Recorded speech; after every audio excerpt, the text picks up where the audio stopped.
Повышение социально-экономической устойчивости – основная тема межрегионального семинара. Северный Кавказ как проблемная зона экономической и социальной незащищенности. Эксперты Всемирного банка представили результаты исследований на эту тему и определили пути решения выявленных проблем. В дискуссии приняли участие представители органов власти, академическое и экспертное сообщество. Обсудили программу местных инициатив, которая уже несколько лет применяется в Ставропольском крае. Рассмотрели как уже реализуемые проекты, так и новые идеи. Мы хотели бы поделиться как международным опытом, так и российским опытом в реализации инициатив, связанных с открытыми государственными данными и перспективами использования открытых данных в целях повышения степени доверия между властью и обществом, повышению той самой социальной устойчивости, которая является лейтмотивом нашего сегодняшнего семинара, и, наконец,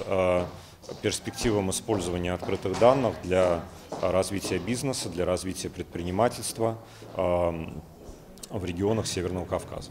Сегодня принято инвестировать и делать основную ставку на образование. Специалисты подчеркнули, что развитие дошкольного образования наиболее приоритетное для Северной Осетии. Участники семинара пришли к выводу – необходимо создавать условия для стабилизации социально-экономической ситуации на Кавказе. Ирина Дзабаева, Тома Валиева, Михаил Безуглов, Осетия ТВ.